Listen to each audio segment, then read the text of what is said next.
Mucho gusto también, gracias por aceptar mi invitación. Estamos un poquito lejos, ¿verdad? ¿Dónde te encuentras? En Toronto, Canadá. Ya, sí, estamos lejos, a bastantes millas o kilómetros. Yo estoy en Bogotá. Sí, sí, sí. Bueno, pues muchísimas gracias otra vez, Ramiro, por aceptar esta invitación. Con mucho gusto. Y si quieres, comenzamos un poquito con por qué estudiaste ingeniería y cómo fue toda tu carrera profesional y cómo. Mande. Aide, me gustaría, bueno, yo me presento, Ramiro García Guarín. Actualmente soy el gerente de seguridad, comunidades y medio ambiente de una compañía petrolera en Colombia. Eh, He tenido oportunidad de especializarme en ingeniería ambiental, en derecho ambiental y con formación y experiencia en gerencia de proyectos para el sector hidrocarburos bajo lineamientos del PMI. Me gustaría conocer un poquito más de AID, porque pues lo poco que hemos conversado para entrar ya en el detalle del tema. Claro, ¿qué quieres saber? O sea, yo soy mexicana, vivo en Canadá desde hace ya 20 años. Correcto. Tengo con este proyecto alrededor de 3 meses, en el cual he estado um, invitando a personas por LinkedIn, ya sean profesionales o dueños de empresas, todo con el propósito de brindar contenido para cualquier persona que tenga inquietud de formar un negocio o de estudiar cierta carrera. Puede escuchar a personas que ya han pasado por ese caminito. Y desde estos 3 meses, desde hace 3 meses, ¿el proyecto consiste en qué, Aide, por favor? Consiste en darles la oportunidad a personas que aceptan mi invitación a que platiquen un poco de sus experiencias profesionales y personales, con el fin de que otras personas al escuchar la historia, por ejemplo, la tuya de Ramiro, se vean inspiradas, a lo mejor se vean motivadas a hacer algo que a lo mejor no han querido hacer. Ujú. Eso es todo lo que Ok, estoy. ¿y esto es a través de una fundación o es una iniciativa propia de AIDE? No, es simplemente a base de mi compañía que se dedica a recursos humanos internacionales. Yo tengo una compañía que se llama UnOdyssey ¿Cómo se llama, perdón? y en ella, UnOdyssey. Ah, ok, Yo recluto trabajadores de México para compañías canadienses aquí en Canadá. perfecto. Muy bien, interesantísimo. Le agradezco mucho la invitación a compartir contigo hoy estos temas y estoy muy atento a aportar lo que pueda desde mi vida laboral, mi recorrido y que pueda servir para que se pueda multiplicar hacia personas de otras generaciones para que pueda existir ese cambio generacional en el mundo entero, que pueda haber esa transferencia de conocimiento, motivación y demás. Yo la felicito, realmente es una gestión muy Gracias. loable y le agradezco que me haya invitado a esto y estoy pues ahora sí a la orden para que avancemos ahí. Sí, como te decía, Ramiro, me gustaría mucho conocer de cuándo nace la inquietud de dedicarse a estudiar ingeniería y dentro del sector de hidrocarburos. Así que platícanos y compártenos un poquito Ok, tu perfecto. historia. Bueno, digamos mi historia, pues yo soy un profesional en ingeniería de petróleos de una región de Colombia que se llama Santander, de Bucaramanga, que es la ciudad. El estado es como Santander, digamos lo que llaman en Colombia departamento, pues allá en otros países el estado. Soy hijo mi madre fue docente del Estado colombiano, pública, y mi padre comerciante, y pues tuve una formación bastante enfocada hacia los principios, valores y a la educación, a tratar de progresar. En ese orden de ideas, pues hice toda mi primaria en escuela pública, la básica, después lo que llaman aquí la enseñanza media, que es el bachillerato, también en un colegio público, y estando en el colegio, pues hubo unas exposiciones en una materia de química ya en el último grado para graduarme de bachiller. Sí. Te sigo viendo y te sigo escuchando. Ok, perfecto. Donde me correspondió como hacer una exposición en la materia de química orgánica o química del carbono sobre el origen del petróleo.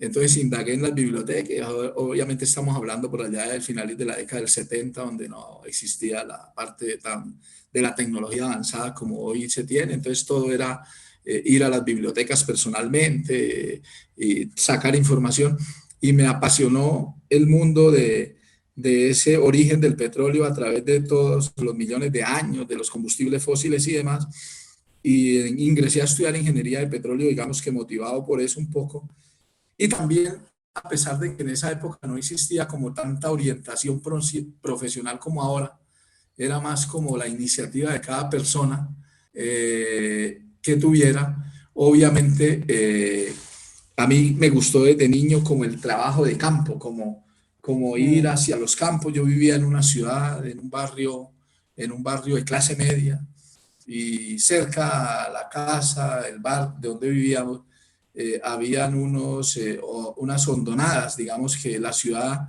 no es una ciudad totalmente plana como puede ser una ciudad, sino que tiene unas hondonadas que separan los barrios o las comunas de la ciudad a través de unos eventos naturales, de riachuelos, caños o quebradas, y de un cierto monte con algunos bosques pequeños.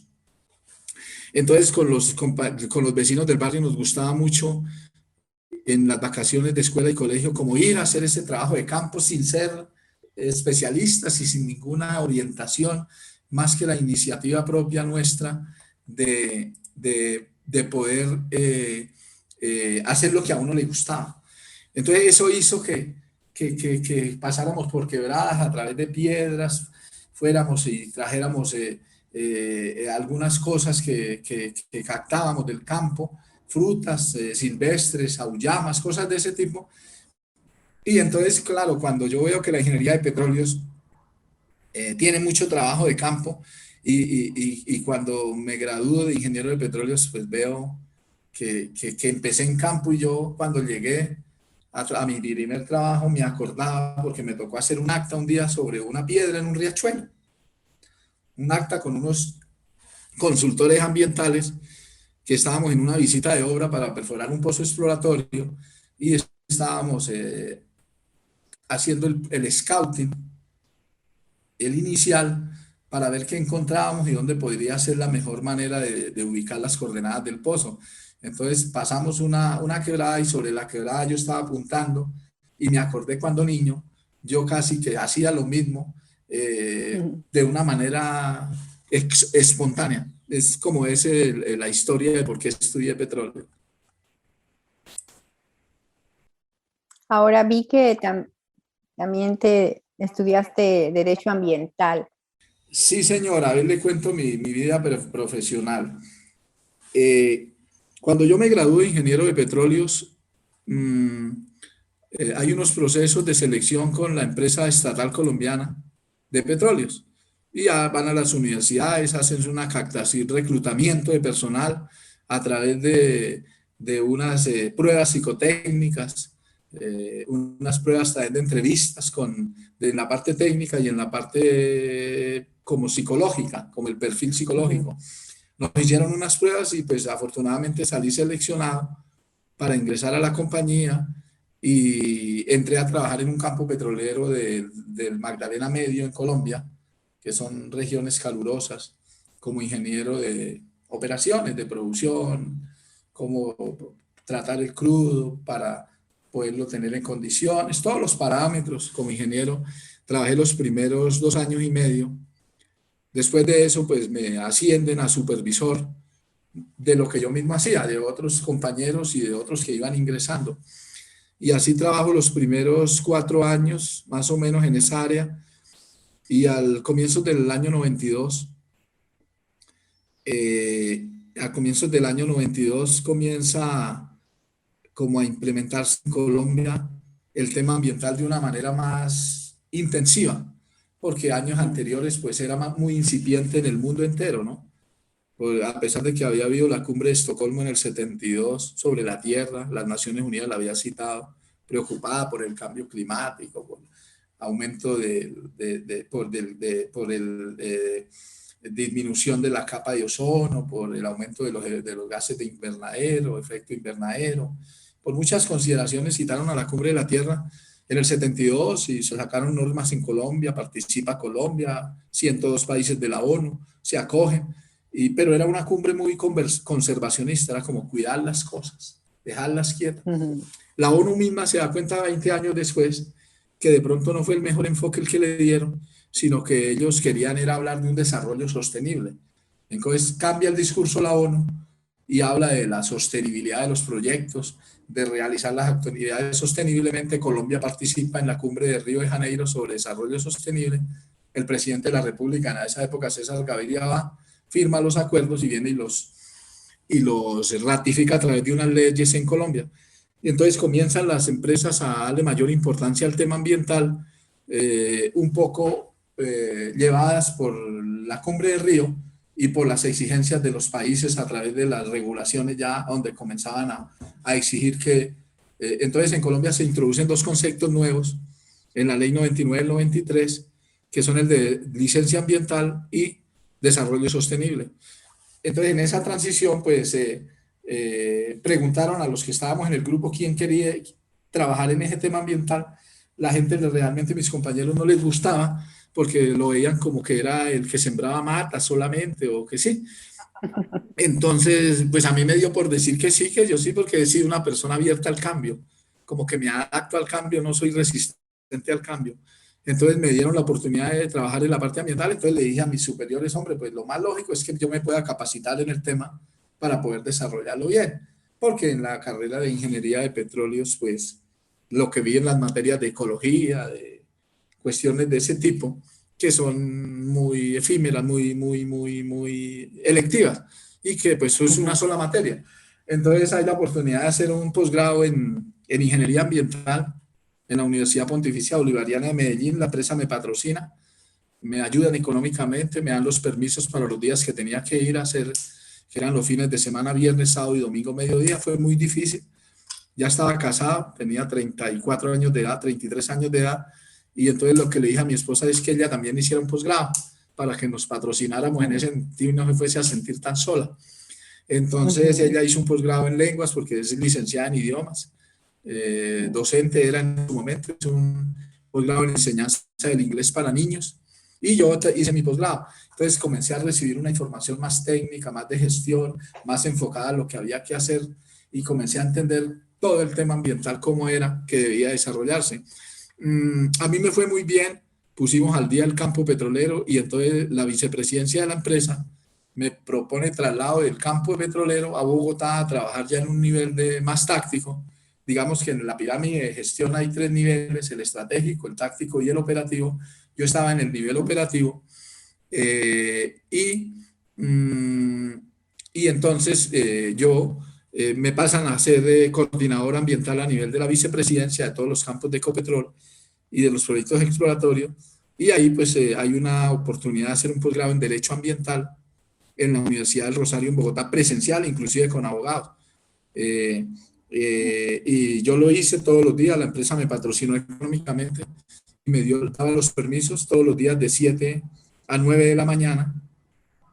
Teníamos las clases y aparte los viernes en la tarde y los sábados todo el día.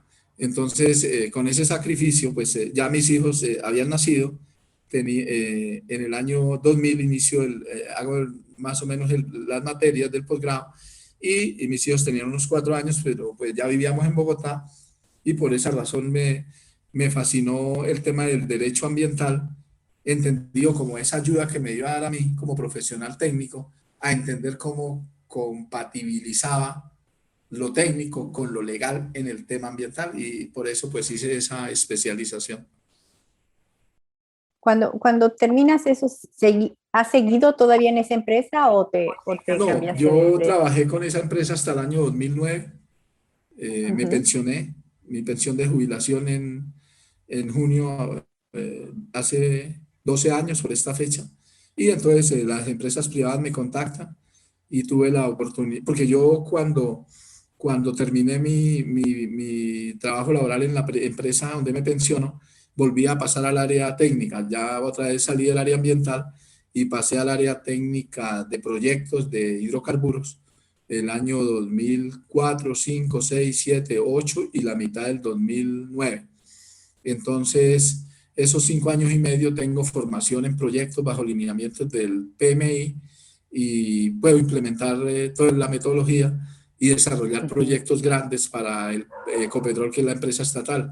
Y me pensiono con un buen conocimiento en proyectos y entonces una empresa petrolera me contrata como gerente de proyectos y trabajo más o menos de 1 de julio del año 2009 hasta agosto finales del 2010, que presento la renuncia porque pues tuve una situación familiar delicada de una enfermedad de mi esposa a la que Ujú. me le dediqué a ayudarle y aprendí a ser mamá y papá y mamá al tiempo, porque mi esposa estaba delicada.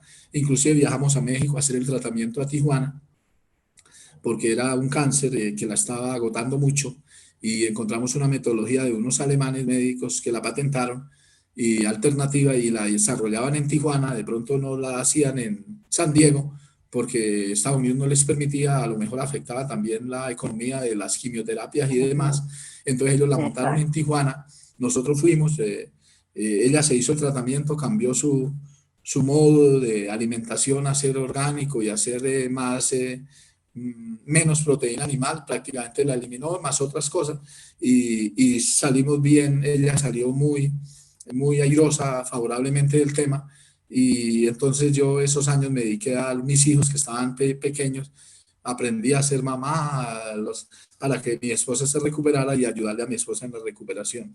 Ya una vez recuperada mi esposa y después y mis hijos iban evolucionando y creciendo, en el 2012 volví a trabajar para la Agencia Nacional de Hidrocarburos en Colombia, la agencia estatal que Ujú. administra el recurso hidrocarburífero del país, adscrita al Ministerio de Minas.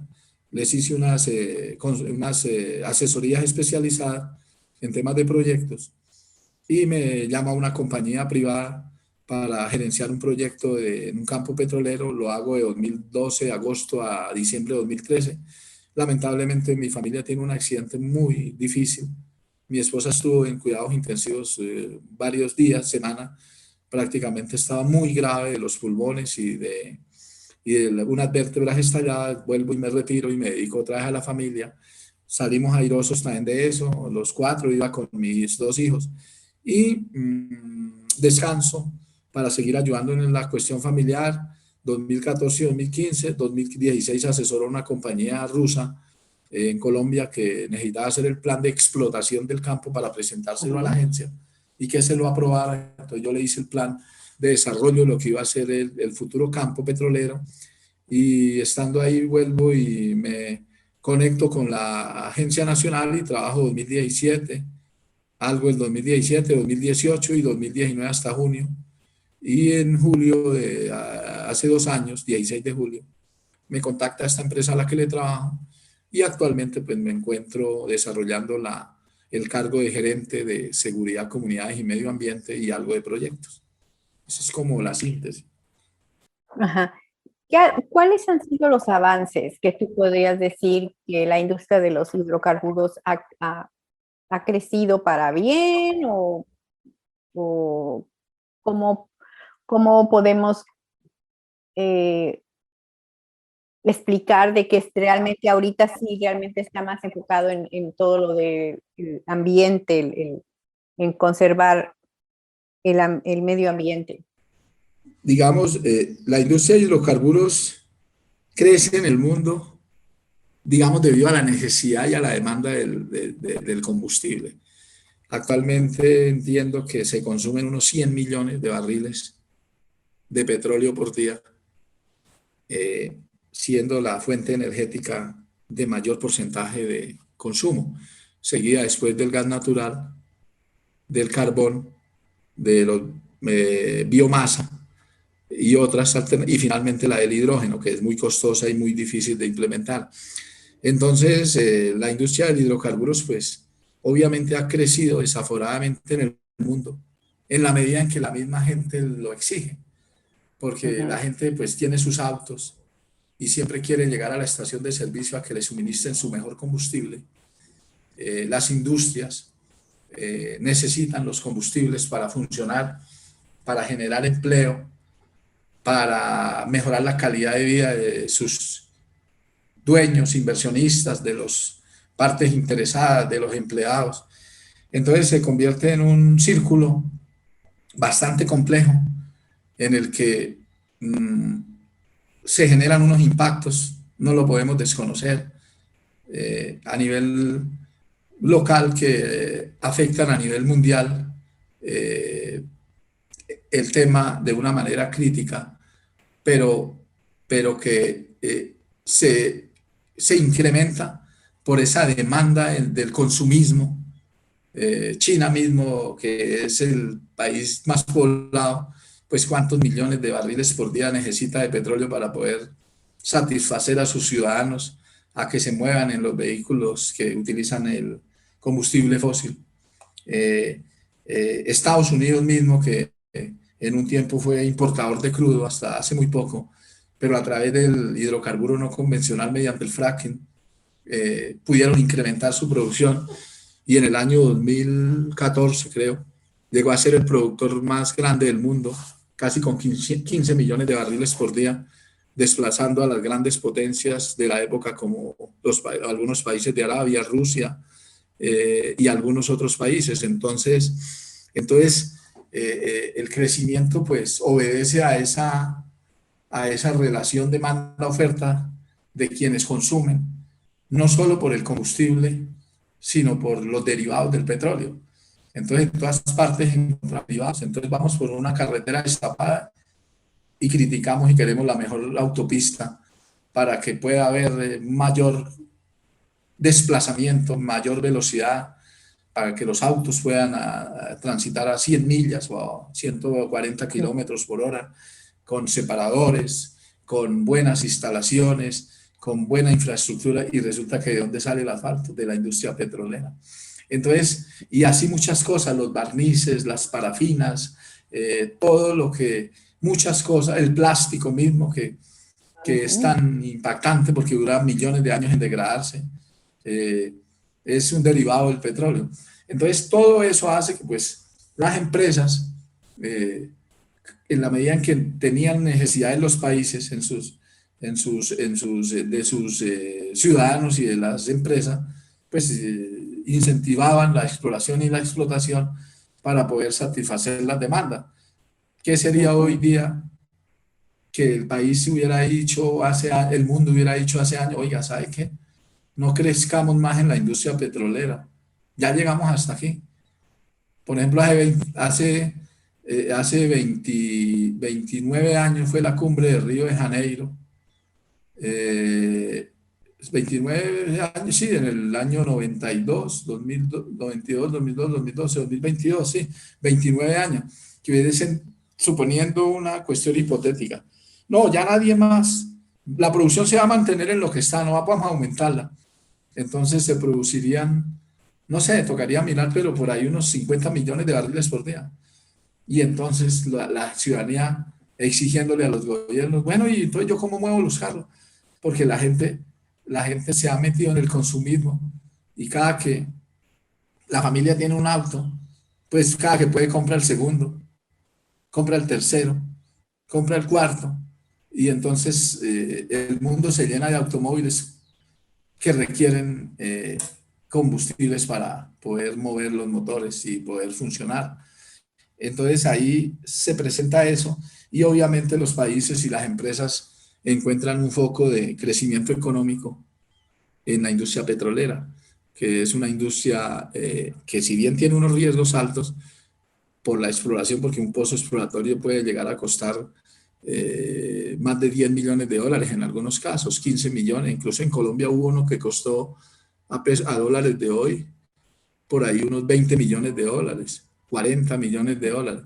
Entonces, las empresas asumen esos riesgos, las grandes empresas mundiales, y si bien hacían esas exploraciones, el factor de éxito en una exploración no es más del 14%, aún con las mejores empresas del mundo. Entonces, una empresa, cuando tiene áreas exploratorias, pues sabe que va a ir a asumir un riesgo. Entonces, asume un riesgo y si no da, pues digamos que no obtuvo cómo recuperar esos dineros invertidos. Cuando encuentra, pues entonces desarrolla todo el proceso hasta llegar a las refinerías y venderlo a los consumidores. Entonces es un tema que el crecimiento, yo lo veo que hasta el momento pues ha habido un gran crecimiento con sus impactos, obviamente, pero con todos estos acuerdos de la reunión que tuvieron en Nueva York la ONU en el año 2015, en septiembre de 2015, y posteriormente el Acuerdo de París de diciembre del mismo año. Septiembre de 2015 pues hablan de los 17 Objetivos de Desarrollo Sostenible, acabar el hambre, bueno, una serie de cosas. Y entre otros estaba creo que el número 13, que era disminuir la descarbonización total, la descarbonización total. Y entonces hay el Acuerdo de París donde se comprometen a que en el año tal van a disminuir las emisiones de gases de efecto invernadero, sobre todo el metano y las emisiones y el consumo de combustibles fósiles. Hace unos 2 meses me leí un artículo que salió aquí en Colombia en una revista económica, donde Canadá había hecho un estudio de cuánto le impactaría a Canadá cumplir el Acuerdo de París desde el punto de vista del desempleo. Y pudieron determinar el estudio que hicieron en Canadá, dice la revista, que implementar el Acuerdo de París en Canadá durante estos años, hasta el 2000, inicialmente había sido hasta el 2030, no sé si parece que lo postergaron porque ya 2030 aquí está a la vista, a 9 años. Tal vez lo enviaron al 2050 y dice Canadá que va a perder, se pierden 450,000 empleos en Canadá. Digamos que si bien por un lado se obtienen unos beneficios, pues obviamente hay sus precios. Yo lo que pienso, conociendo como ingeniero de petróleos y como ingeniero ambiental o especialista en ingeniería ambiental, hago un balance de todo y pienso que definitivamente sí es necesario hacer un replanteamiento en el sentido de mirar cómo se puede paulatinamente, sin trazar objetivos tan ideales, porque a veces hay objetivos unas metas que no son realizables. Entonces uno ve la meta de la ONU, del primer objetivo, acabar la miseria en el mundo. Para acabar el hambre en el mundo, no la miseria, el hambre en el mundo, no se necesita de tanto estudio, diría yo. No sabemos dónde está el hambre en el mundo, yo creo que todos lo sabemos. Y los países lo saben, los más desarrollados, las 7 potencias industrializadas y las que están ahí cerquita, como Brasil y algunas otras. Entonces se traza un objetivo, el primero es acabar el hambre en el mundo, lo cual es buenísimo, pero no se materializa ningún programa. Entonces uno preguntaría a la ONU, bueno, y ese objetivo de desarrollo sostenible que usted definió y se propuso en el año 2015, o sea, hace ya casi 6 años. ¿Cuál es el avance? Entonces uno queda, bueno, no, de pronto sí, pero no lo han manifestado. O cuál es el indicador. En el primer año, en septiembre del 2015, se propone esa primera meta de acabar el hambre en el mundo. En el 2016 se supone que algún avance debe haber. Puede que no se haya acabado, que no hayan acabado el 1% de lo que existe de hambre en el mundo, pero por lo menos que existe un proyecto estructurado, un programa grande, avalado por las grandes potencias, eh, y por incluso empresas y empresarios multimillonarios en el mundo, multibillonarios en el mundo, que pueden y tienen el interés. Pero en el 2017 uno pensaría que ya debería haberse implementado a través de unos proyectos que identifiquen en unas fases del proyecto dónde está el foco del hambre en el mundo. Pues ya sabemos dónde está. En todos los países hay, pero hay unos que son críticos. Ya sabemos dónde está. Ya sabemos en qué parte del mundo hay tanta hambre donde mueren niños en condiciones extremas porque no tienen ni agua ni la más mínimo alimento. Ya lo sabemos. Sin embargo, a hoy pues uno dice, bueno, y 6 años después, ¿en qué se ha avanzado? Ujú. Entonces uno mira lamentablemente que siguen muriendo miles y millones de personas en el mundo por hambre y por sed. No solo en el continente más sufrido que hay, sino en otros países como estos. También aquí en Colombia muere de hambre la gente. Lo que pasa es que no sale a la luz pública porque Colombia es un país muy grande. En extensión tiene 50 millones de habitantes y solo pues se muestra el centralismo que existe en las capitales grandes, en las urbes, como Bogotá con casi 10 millones, Medellín, Cali, Barranquilla, que entre las 4 ciudades pueden sumar 3,5, 2,5, 5, 6, 16, unos 18 millones. Entonces, más otras como Cartagena. Entonces, prácticamente la mitad de la población en Colombia está en 6 conglomerados desarrollados, digámoslo, con calidades de vida buena, pero el otro 50% de la población está en condiciones bastante críticas, digámoslo así, y otro está en condiciones donde no hay agua potable. Entonces, y no solo sucede aquí, en los demás países de Latinoamérica también, Venezuela, Chile, Argentina, Ecuador, Bolivia, Perú, Paraguay, Uruguay, Brasil mismo, que está ahí cerca de las potencias. Y entonces, claro, entonces como que esas iniciativas quedan en el papel, van y hacen la cumbre, toman whisky, sale el secretario de las Naciones Unidas a hablar un discurso, el primer mandatario de tal país echa otro, el otro señor, la canciller también, el otro señor, y todos y firman acuerdos y pueden pasar 20 y 30 años y, oye, ¿y al fin qué pasó con eso? No, háganse otra cumbre para resolver eso. Entonces se hace otra cumbre en cualquier parte del mundo, en las mejores ciudades, las de mejor calidad de vida y bonitas, y ojalá tengan playas. Y finalmente, entonces todo el mundo mira sorprendido qué está sucediendo. Entonces los países mismos se encargan, como en sus planes de desarrollo del país, de direccionar hacia donde debe ser, pero lamentablemente, pues, de lo que yo conozco aquí en Sudamérica, pues lamentablemente muy pocos estados, por no decir que ninguno, le ha metido como en forma efectiva, clara y precisa cómo vamos a tratar esta problemática de la contaminación ambiental, del impacto tan inconmensurable que se está generando, que ha generado devastaciones, todas las que uno quiera, el cambio climático, devastación en Bangladesh, maremotos en Haití, ciclones y huracanes hasta en Houston, creo que hubo uno, cosas de ese estilo. Entonces como que se deja, como que se queda mucho en la retórica y en generar dos bandos, el uno los desarrollistas, el otro los conservacionistas, y entonces aquí en Colombia vemos líderes políticos que hablan del pro del ambiente, pero no vemos cómo pudiera realmente todos tratar de aportar con ideas, con programas que se materialicen más de una cumbre, más de ir a una cumbre, más de asistir a una cumbre y crear más organismos, y entonces la OEA, la ONU, ahora que la ODESUR, el otro que, no sé, los de Centroamérica y el Caribe, el acuerdo de Escazú, y vivimos de acuerdos y acuerdos y acuerdos en todas partes, el acuerdo de tal, el acuerdo del otro, el acuerdo del convenio, el acuerdo, y estamos en una situación donde hay que hacer ya la realidad de cómo cumplimos los 17 objetivos del desarrollo sostenible. Hasta ahora no he visto avance más que la voluntad que puedan tener algunos estados desarrollados, países desarrollados, de proponerse metas de reducción de contaminantes.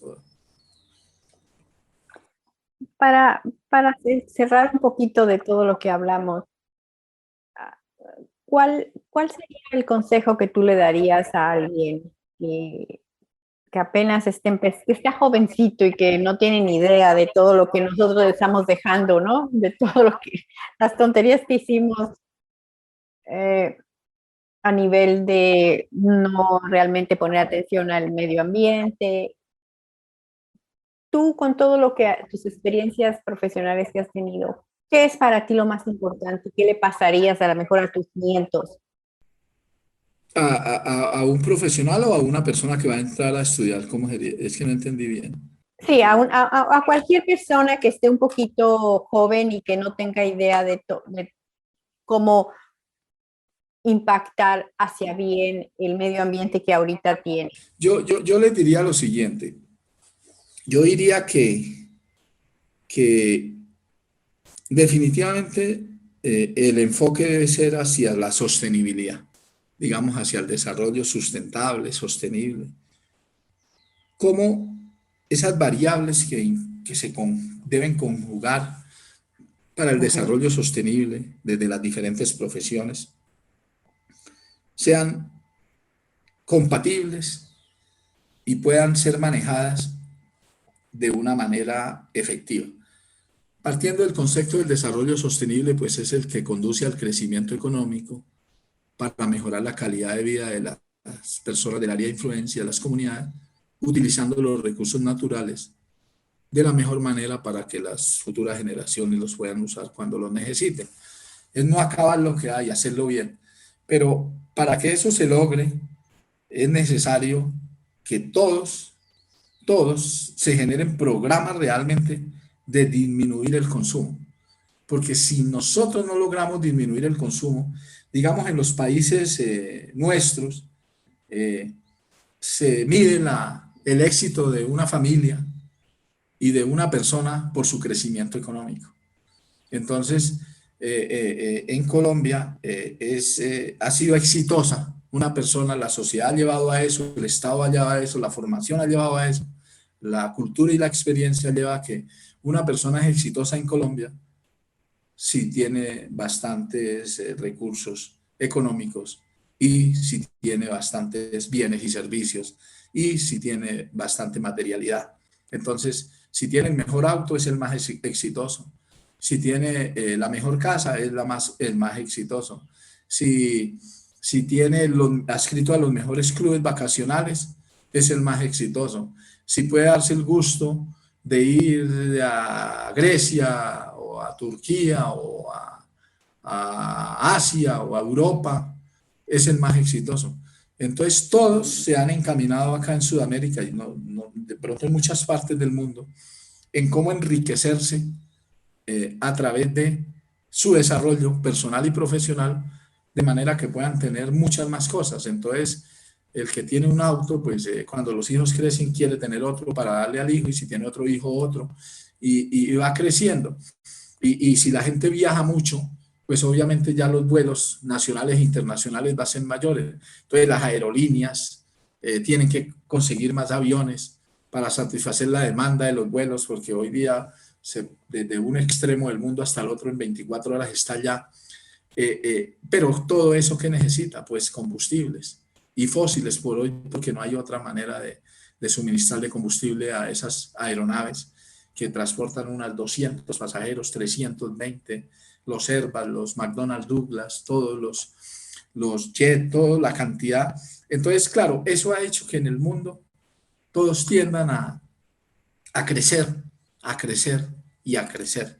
Y sin percatarnos que ese crecimiento desbordado, ese consumismo desaforado, puede llevar al mundo a un colapso en un tiempo no muy lejano, y las futuras generaciones van a verse colapsadas, donde ya les va a tocar, como están haciendo algunas potencias, tratar de explorar en el universo a ver dónde habrá un sitio habitable, porque aquí ya no cabemos, no cabemos los 7.500 millones de habitantes que nos acostumbramos a consumir, a consumir y a consumir, y para consumir hay que generar a través de materia prima procesos industriales que generan contaminación, y entonces ya el campo se ha dejado relegado, por lo menos en Colombia. Yo hablo de Colombia, que conozco. De pronto pues en otros países hay subsidios, hay tecnificación agrícola para hacer esa reconversión hacia equipos que no usen combustibles fósiles, para disminuir, para bajar llegar a la descarbonización y para ayudar a mitigar el efecto y el fenómeno del cambio climático. Pero acá es muy complicado cuando la gente en el campo no tiene ni para comer. Entonces, caza, y para cocinar usa leña. Entonces, porque no hay energía, no hay gas natural en campos, no hablo de los campos. Entonces, claro, esa gente al consumir, cocinar con leña, pues está afectando los bosques, que son los que generan ese oxígeno para mejorar la calidad del aire. Entonces, es una cuestión realmente de establecer unos programas, y entonces se mide el desarrollo económico por unos índices macroeconómicos, y en el momento en que no hay consumismo, lo vimos con la pandemia, que a pesar de que fue es algo negativo, pues tiene sus lecciones aprendidas. Y es como durante casi un año en Colombia, por norma y por fuerza, desde marzo del año pasado, más o menos el 16 de marzo, y hubo meses donde nadie podía salir, donde eran solas las ciudades, los centros comerciales, los restaurantes, las salas de cine, los almacenes que venden ropa de marca que llega de la más fina, los perfumes, los cueros, todo.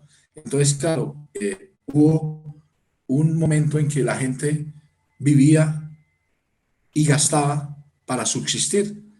Entonces, porque no habían entradas, porque las empresas cerraron, el precio del crudo se bajó, al punto que en Estados Unidos tuvieron un día que pagarle al vendedor para que se llevara los millones de barriles de crudo, porque no tenían dónde disponerlo.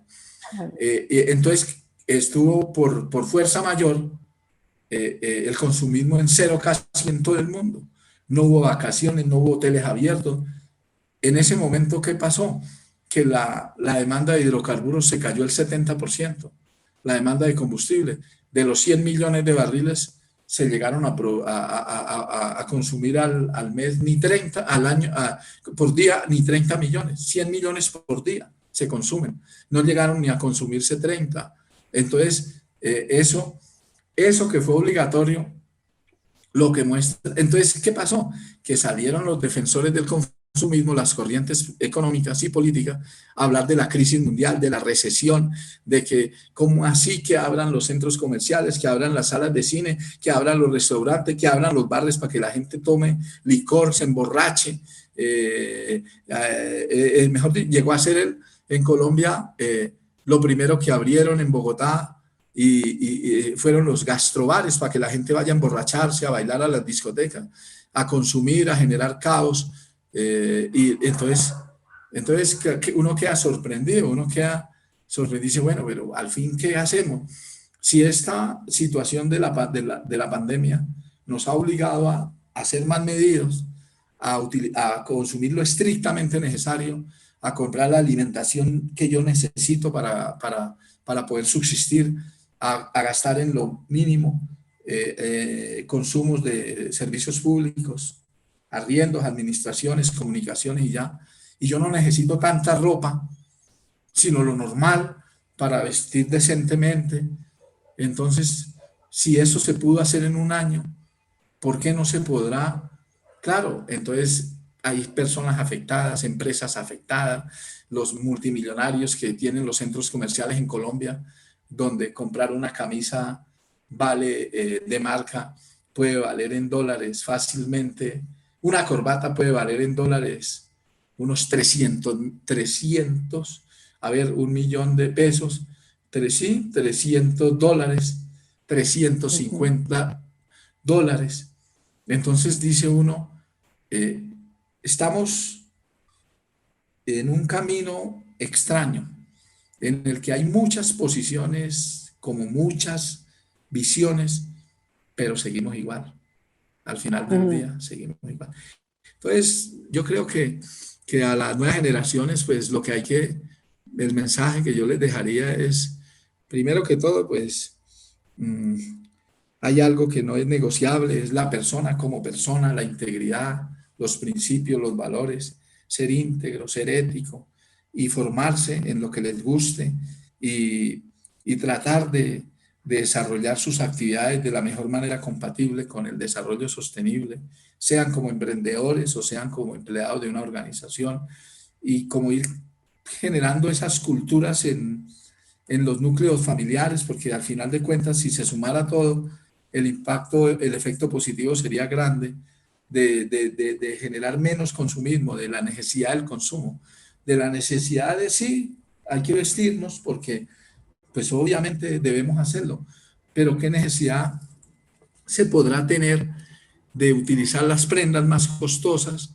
de tener los armarios, closets, no sé cómo se llamará por allá, donde se guarda la Closet. ropa en las habitaciones, llenos que no, casi no caben, de 100 pares de zapatos, de cuando uno dice, bueno, ¿y yo qué necesito? Por ahí dos pares, uno en color negro, un marrón, unos chancletas, unos tenis, pero no ha podido implementarse y educar a la gente para que eso se dé, porque pues las mismas políticas del gobierno, de los gobiernos, se miden es por el crecimiento económico.